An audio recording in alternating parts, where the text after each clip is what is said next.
Hi hello नमस्कार मो प्रद्युम्न नायक आपण मानक स्वागत जनाऊँगी ओडिया मीडियम स्टडी एके फ्रेंड्स आपण मैंने जानी सारी बीएड रो नोटिस ऑलरेडी आउट हो सारी आउ से बीएड एंट्रेंस पाई इंग्लिश ग्रामर रो सिलेबस कौन रहिबो से विषय रे आज हम डिस्कशन करबा।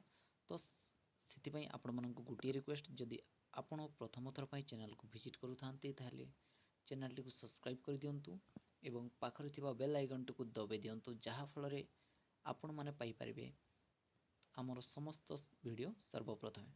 तो फ्रेंड्स चलंतु डेरी न करी डिस्कशन करबा बीएड एंट्रेंस पाई केउ केउ टॉपिक रही इंग्लिश ग्रामर रे। देखंतु what we cover in parts of speech आमर पार्ट्स ऑफ स्पीच रे केउ केउ टॉपिक अछि से विषय हम जानिबा। देखंतु फर्स्ट आर्टिकल्स पढ़िबा तापरे noun pronoun subject verb agreement non finite verb adverb preposition conjunction आउ टेंस। देखंतु मु आउ थरे कहि दउछि आमे पार्ट्स ऑफ स्पीच रे articles noun pronoun subject verb agreement non finite verb adverb preposition conjunction आउ टेंस एतिकटी चैप्टर पार्ट्स ऑफ स्पीच रे रहिबो। तो फ्रेंड्स चलंतु नेक्स्ट कोन अछि देखिबा।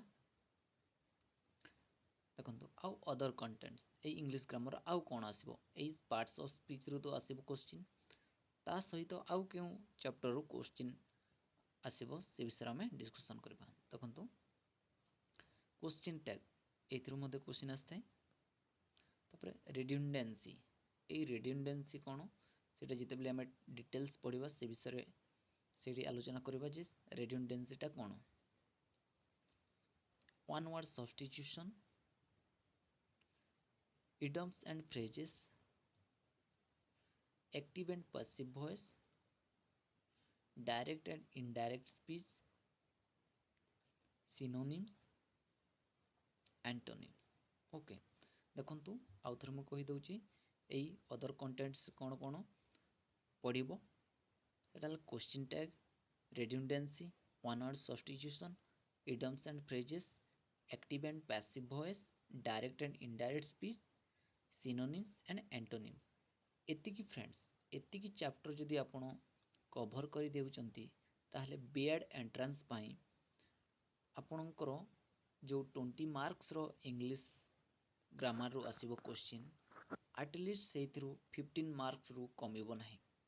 आपण एतिकी चैप्टर जदि भलो की कवर कर देबे ता नुहे जे आपण सेमती देखिकी कहि देबे जे एटा तो इजीली हो जिवो काहे कि फ्रेंड्स देखंतु यार सिलेबस बहुत भास्ट अछि कहबाको गले तेणु कि फ्रेंड्स आपण मानकू एई सब सिलेबस ऊपर टिके ध्यान देकी पाठ पढ़िया पड़ो।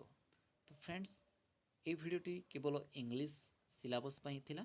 तो फ्रेंड्स आगामी दिन रे आमे हिस्ट्री जियोग्राफी ओडिया ग्रामर आउ पेडागोजी एई सब विषय रे आमे सिलेबस डिस्कशन करबा। तो फ्रेंड्स भिडियोटी जदि आपणक पई किसी इनफॉर्मेटिव होता है ताहले वीडियो को लाइक करंतु एवं आपण मानक सांग मानक सहित शेयर करंतु जहाँ फल रे आपणक सहित आपण मानकर सांग माने मध्य आम सहित जोड़ी हेबे।